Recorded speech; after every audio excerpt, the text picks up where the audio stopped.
আসসালামু আলাইকুম ওয়া রাহমাতুল্লাহি ওয়া বারাকাতুহু। প্রিয় দিনী ভাই ও বোনেরা, সকলকে জানাচ্ছি আন্তরিক মোবারকবাদ।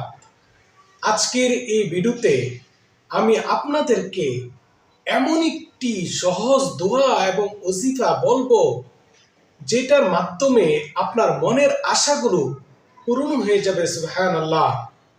প্রিয় দিনী ভাই ও বোনেরা, চলছে পবিত্র মুহররম মাস। আর এই মুহররম মাস আল্লাহ তাআলার কাছে অনেক বেশি ফজিলতের শাহরুল্লাহিল মুহররম। আর বিশেষ করে এই মুহররম মাসের প্রথম 10 দিন অনেক বেশি ফজিলতের। এই মুহররম মাসের প্রথম 10 দিনের মধ্যে যদি আপনি এই দোয়াটি শুধুমাত্র একবার পড়তে পারেন, ইনশাআল্লাহ আপনার সকল পেরেশানি শেষ হয়ে যাবে, আপনার অভাব অনটন দূর হবে, মনের অনেক আশা, ছোট বড় এমনকি পাহাড় সমান আশাও পূরণ হয়ে যাবে। সুবহানাল্লাহ। অতএব আজকের এই ভিডিওটি শুরু থেকে একদম শেষ পর্যন্ত না টেনে একদম মনোযোগ দিয়ে শেষ পর্যন্ত দেখুন। আমি কথা দিচ্ছি, আজকের এই ভিডিও আপনার জীবন পরিবর্তন করে দিবে। সুবহানাল্লাহ। অতএব যারা এখনো আমাদের চ্যানেলটি সাবস্ক্রাইব করেননি, এখনই সাবস্ক্রাইব করে নিন। আর কমেন্টে আমিন বলে অবশ্যই দোয়াতে শরীক থেকে যাবেন, সকলের কাছে এটাই অনুরোধ। তো চলুন মূল আলোচনা শুরু করা যাক। প্রিয় দিনী ভাই বোনেরা, চলছে পবিত্র মুহররম মাস, আরবি মাসের প্রথম মাস। এই মাস এত ফজিলত আল্লাহ তাআলার কাছে কেন বেশি?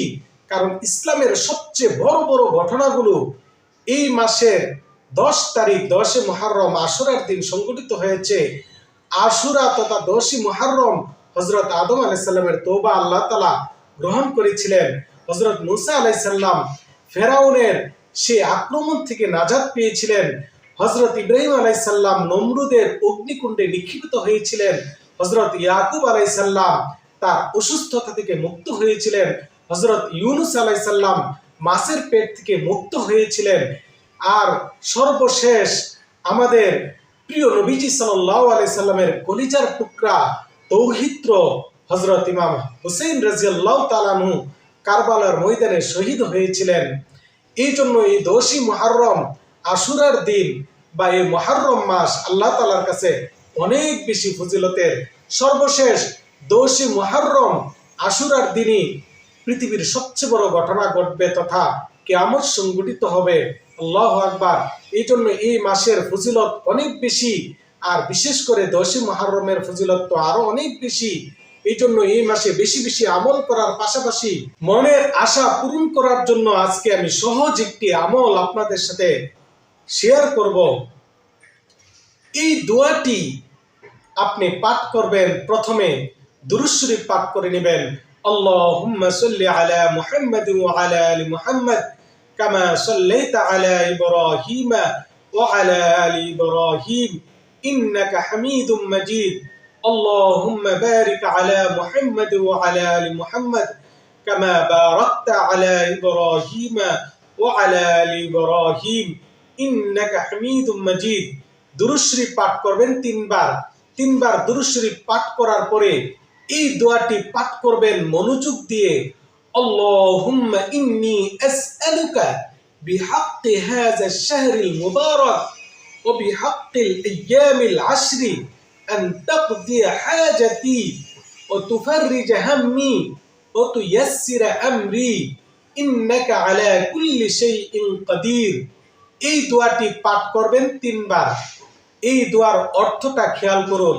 হে আল্লাহ, আমি তোমার কাছে প্রার্থনা করছি এই বরকতময় মাসের হকে এবং এই 10 দিনের হকে তুমি যেন আমার প্রয়োজন পূরণ করো, আমার দুঃখ কষ্ট দূর করে দাও, আমার কাজ সহজ করে দাও।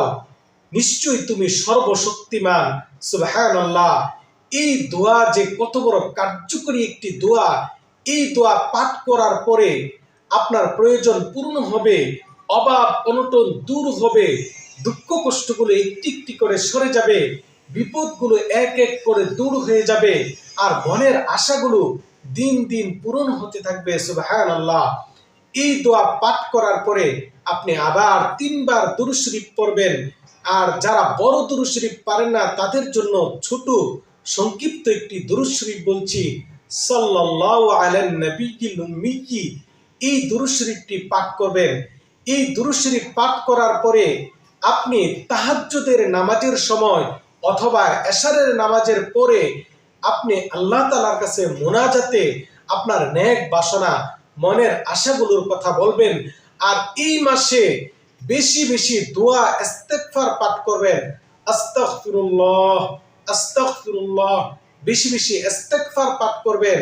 আর বেশি বেশি সূরা ফাতিহা পাঠ করবেন। ইনশাআল্লাহ আপনার মনের আশা যত উঁচুই হোক, যত বড়ই হোক, মনের আশা পূরণ হবেই হবে ইনশাআল্লাহ তাআলা। তবে আপনার সেই মনের আশাটা যেন নেক হয়, সৎ হয়, তাহলে অবশ্যই আল্লাহর দরবারে তা মঞ্জুর হয়ে যাবে। আশা করি আজকের এই ভিডিও আপনার কাছে খুবই ভালো লেগেছে। যদি আপনার মনে ধরে অবশ্যই এটাকে শেয়ার করবেন এবং কমেন্টে আপনার মূল্যবান মতামত জানাবেন। সকলে ভালো থাকুন, সুস্থ থাকুন। আল্লাহ হাফেজ।